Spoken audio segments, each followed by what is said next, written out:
자, 275페이지 중간쯤에 그리고서부터 보자. 여기 2절에서 한 가지 더 주목할 말씀이 있다. 음행의 포도주에 취하였다는 말이다. 음행의 포도주에 취했다. 세상주의에 빠지는 것을 술에 취한 것으로 표현하고 있어요. 자, 우리는 여러 가지 음행의 포도주, 그러니까 이 술에 취하면은 영적으로 다 간음하는 자들이 된다 이거지. 그러니까 하나님을 제대로 섬길 수가 없다는 것이지. 그런데 우리는 이 음행의 포도주를 여러 가지로 권유받고 있단 말이에요. 물질, 명예, 쾌락, 허영, 사치, 또 자기 자랑, 또 잘난 것도 없으면서 교만한 것, 이기주의, 개인주의, 자기중심주의, 이런 포도주를 수없이 매일 매순간마다 권유받고 있어요. 또 그걸 마시고 있다고. 그래서 점점 더 하나님에게서 멀어지고 있는 것이지. 그러니까 이 얼마나 우리가 영적으로 깨어있지 않으면 우리가 이 마귀가 주는 포도주를 마시지 않을 수가 없단 말이다. 잘 들었나? 근데 교인들이 나 속으로는 예수 믿어요 하지만은 이런 각종의 사탄이 주는 음행의 포도주를 도무지 분별을 못해. 그럴 능력이 없어요. 그러니까 예수를 믿고 살면서도 이 땅에서 신앙생활하면서 끊임없이 세상 이 음행의 포도주를 자꾸 마시면서 살아. 그러니까 예수를 정말 하나님의 권능의 역사에 의해서 예수를 믿고 구원을 받았는데 받자마자 이 세상에 몸을 담고 살면서 말이야, 온갖 이 음행의 포도주를 마시게 돼가지고 또다시 원점으로 돌아가는 사람들이 얼마나 많은지 모른다 이 말이야. 근데 이제 세상 마지막 때가 되면 이런 일이 아주 더 활발하게 이루어진다는 것이지. 그런데 이에 대해서 꼭 알아야 할 것은 어느 포도주건 좋아해서 먹기 시작하면 금방 거기에 취하게 된다는 거야. 한두 방울 먹는 것으로 그치지 않고 반드시 위에서 말한 여러 가지 포도주들을 차례로 좋아하게 되고 마시게 되고 취하게 되는 거예요. 자, 술 마시는 사람들을 보면 더 좋은 술, 고급 술을 먹고자 하는 마음이 있는 것을 알 수가 있어. 이 세상 유혹의 술이 마치 그와 같단 말이에요. 일단 어느 것이든 세상주의에 빠져들기 시작하면 삽시간에 여러 가지에 취해버려서 술에 취한 사람이 정신이 없는 것처럼 영적으로 완전히 잠들어 버린다. 어두워지고 병들어가고 죽어가는 거지. 그리고 그 다음에는 계속해서 다른 유혹의 술을 찾게 된다. 자, 우리는 점점 더 엄청난 파도처럼 우리를 향해 밀려오는 세상 유혹의 술을 다 같이 철저히 가려내고 경계하고 멀리해야 한다. 그걸 경계하고 멀리하려면 가려낼 수 있는 능력이 있어야 되는 거지. 그러기 위해서는 의도적으로 계획적으로 그 유혹의 술들을 물리칠 수 있도록 각자가 잘 준비해야 됩니다. 또 우리는 세상 살아가면서 이런저런 것에 과욕을 부리지 말란 말이야. 명심할 것은 불신자들의 생활과 사고방식을 그대로 따르려고 하지 말아야 한다는 거지. 불신자의 사고방식과 생활 습관이 나도 모르게 아주 깊이 박혀 있어요. 이걸 이제 철저하게 가려내고 제거해야 되는 거지. 그게 이제 내 영적 수준을 높이는 거란 말이다. 그걸 그대로 가지고 있으면서 교회만 열심히 출석한다, 그런다고 되는 게 아니라니까요. 아직도 내 안에 불신자들의 생활과 사고방식이 뭐가 있나, 이걸 찾아내서 철저하게 때려잡아야 된다. 잘 들었냐 말이야. 성도는 어디까지나 하나님 중심, 말씀 중심, 교회 중심의 생활을 해야 한다. 매사를 하나님을 의식하고 하나님을 생각하고 결정해야 한다. 그리고 모든 방법은 하나님의 말씀에 입각한 것이 되어야 한다. 또 생활 무대는 언제나 교회가 중심이 되어야 한다. 교회가 중심이 된다는 것은 항상 교회에서 살라는 말이 아니고 성도들과의 유대관계를 잘 유지하고 늘 모이기를 힘써서 성경 배우고 기도하며 함께 주의 일을 도모하는 생활을 말하는 것이다. 아멘.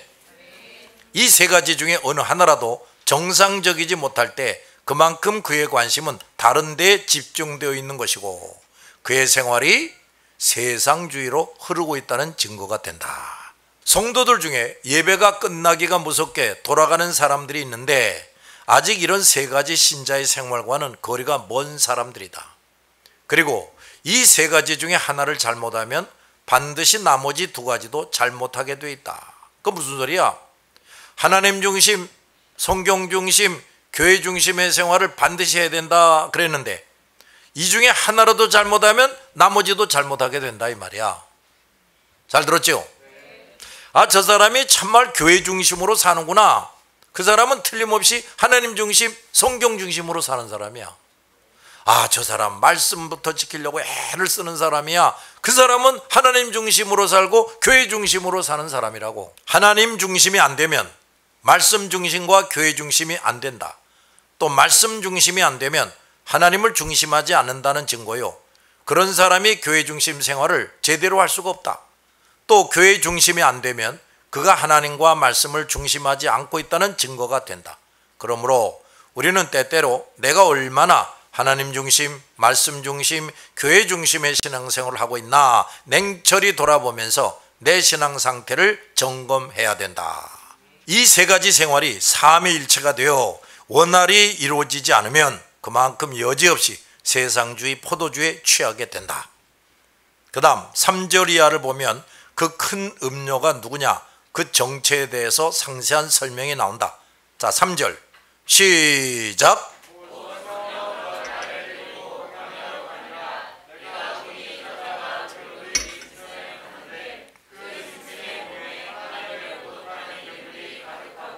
여기 보면 요한이 이 큰 음료를 본 곳이 어디라고 그랬냐? 광야라 그랬어요. 광야. 광야로 데리고 갔다. 또 그 화려하고 거대한 세상주의의 소재지가 어디냐?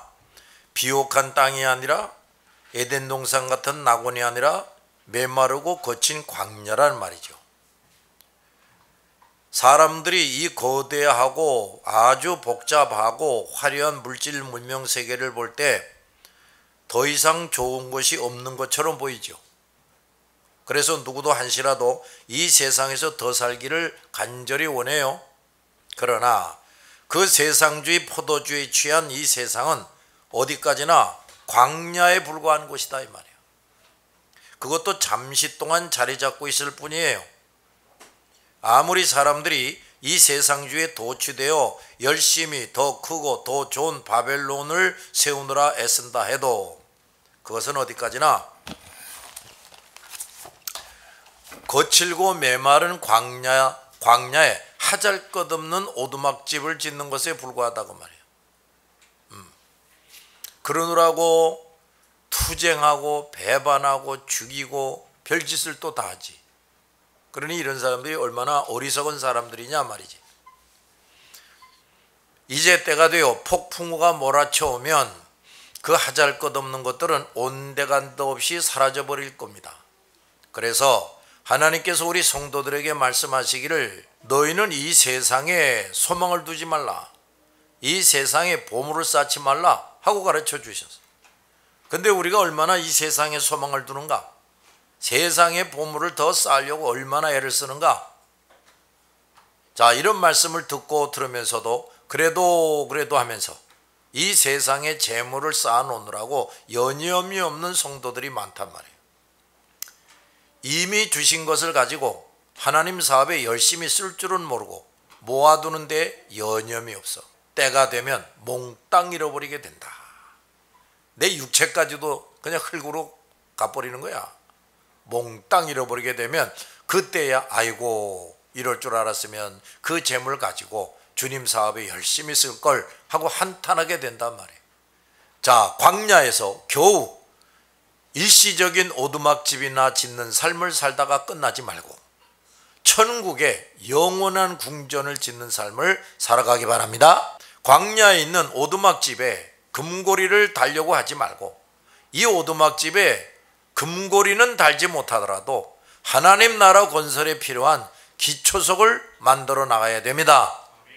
그 기초성은 영원히 내 이름으로 나와 더불어 남게 돼요. 자, 그 다음을 보면 여자가 붉은 빛 짐승을 탔다 그랬어요.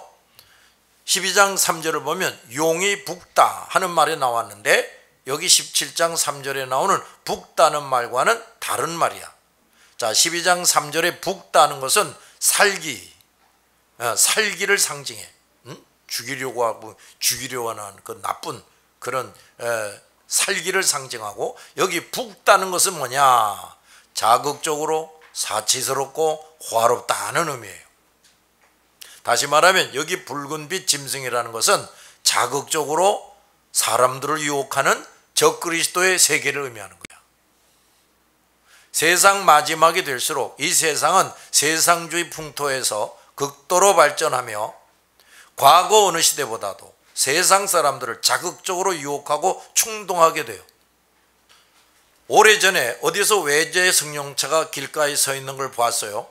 그 겉모양이 특이해서 가다가 멈추고 그 차 안을 살펴봤습니다. 자세히 보니 그 차는 국내에서 봤던 어떤 차에도 없는 시설과 모양을 가지고 있었어.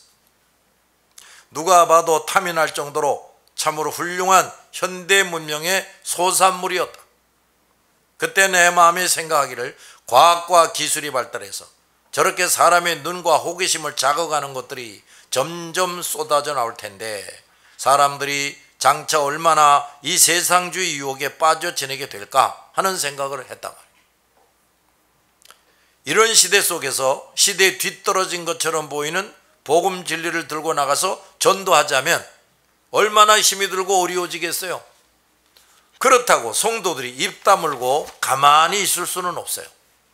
결코 그럴 수 없는 것이므로 어차피 전도를 해야 하는데, 저렇게 사람의 마음을 사로잡는 것들이 각 분야에서 쏟아져 나와서 사람들을 세상주의에 도취하게 할 것이니 결국 그 과학 문명이라는 것이 하나님 사업에 유익을 줄 때도 있지만 앞으로 가장 큰 방해거리가 된다.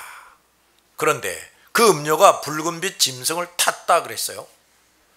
그 적그리스도의 세계 자체가 이미 이렇게 자극적으로 유혹을 하는 것인데, 말세의 지말에 극심한 세상주의 유혹이 그 말을 타고 있다고 했으니 세상 마지막 때에 나타난 사탄의 유혹이 얼마나 클 것인가를 알 수가 있어요. 그러니까 적그리스도의 나라가 이미 대단한 유혹거리인데 거기다가 세상 마지막 때 이 말 세상주의의 극치, 즉 큰 음료가 그 나라 위에 군림한다는 겁니다. 따라서 이 큰 음료의 등장은 적그리스도의 나라와 함께 아주 잘 어울리는 모습으로 등장하는 거예요. 말하자면 어디까지나 현세주의적이고 물질적인 적그리스도의 나라에 보다 철저하고 다양한 세상주의가 범람한다. 따라서 그 적그리스도의 나라와 극심한 세상주의는 서로 맞장구를 쳐가며 그들의 목적 달성에 효과적이게 된다. 지금 이 시대는 불신 시대요. 물질주의 시대이고 이 시대의 정신도 무신론주의, 잡신주의, 그 다음에 인간의 지식과 기술주의. 물질주의는 거기 앞에 나왔지. 문명주의, 온갖 쾌락주의로 가득 차 있어. 신이 어디 있냐? 무신론주의, 잡신주의, 뭐 다 신이고 신이 한두 개가 아니지 뭐 이렇게. 그 다음에 인간의 지식과 기술, 그게 최고다. 온갖 쾌락주의, 이거에 가득 차 있단 말이야. 그러므로 우리가 살고 있는 이 시대도 이미 큰 음료가 붉은빛 짐승을 타고 있는 시대라는 걸 알아야 돼. 알았나? 이미 그런 시대가 됐어요. 우리는 영의 눈을 떠서 이러한 사실을 똑바로 보고 결코 그 붉은빛 짐승을 타고 있는 음료를 동경하거나 쫓지 말아야 돼. 이게 뭐야? 세상에 화려해 보이는 것들, 이런 걸 동경하고 쫓지 말아야 된다 이거야. 그런데 많은 성도들이 그 붉은빛 짐승을 탄 음료를 열심히 쫓아가고 있다. 또 그 짐승의 몸에 참남된 이름들이 가득하고 7머리와 10뿔이 있다 그랬어요. 이것은 13장 1절에 나오는 짐승을 그대로 의미해 주는 겁니다. 그 짐승은 자기가 하나님보다 더 우월하다는 존재라고 가정하는 거야. 그것을 나타내기 위해서 여러 가지 거짓된 이름들을 가지고 있다는 겁니다. 아주 화려한 이름들을 가지고 있어요. 이렇게 적그리스도의 나라가 자신을 하나님처럼 가장함에 있어서는 큰 음료도 마찬가지란 말이에요. 2권 74강으로 7대접의 재앙 10번째. 자, 여기서 큰 음료가 누구냐 하는 게 또 설명이 나와요. 자주빛과 붉은 빛 옷이라는 말이 나와. 그 다음 금과 보석과 진주로 꾸몄다. 그 다음에 금잔, 가증한 물건, 음행의 더러운 것들이 가득하다. 그리고 이마에 기록된 이름들이 있다. 성도들과 예수의 증인들 피에 취해 있다. 자, 17장 4절에서 6절을 봅시다. 찾았지요? 자, 시작.